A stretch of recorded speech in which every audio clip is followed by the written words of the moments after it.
একসময় ইউরোপীয় ধনীদের কাছে খাবারের মশলার ব্যবহার ছিল আভিজাত্যের প্রতীক। তাই সেই সময় মশলার দাম ছিল সাধারণের নাগালের বাইরে। ইতিহাসের হাজার বছরের পথ পেরিয়ে মশলা এখন সহজলভ্য পণ্য, তবে বাজার মূল্যে জাফরান এখনও ধরে রেখেছে তার আভিজাত্য।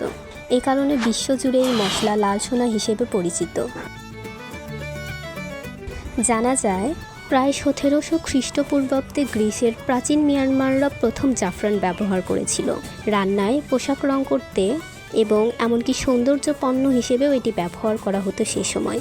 ইতিহাস সাক্ষী, মিশরের রানী ক্লিওপেট্রা তার প্রেমিকদের সঙ্গে দেখা করার আগে নিজেকে আরও সুন্দর করে তুলতে জাফরান মিশ্রিত দুধে গোসল করতেন। রোমানরাও তাদের গোসলের পানিতে মনোরম সুগন্ধের জন্য জাফরান ব্যবহার করতেন। জাফরান খুব ব্যয়বহুল, কারণ এই মশলা প্রস্তুত করতে কঠোর পরিশ্রম করতে হয়।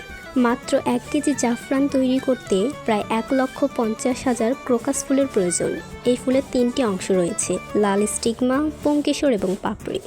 জাফরান তৈরির জন্য শুধুমাত্র লাল স্টিগমা সংগ্রহ করা হয় এবং এটি খুব সাবধানে হাতে বাছাই করতে হয় যাতে ভেঙে না যায়।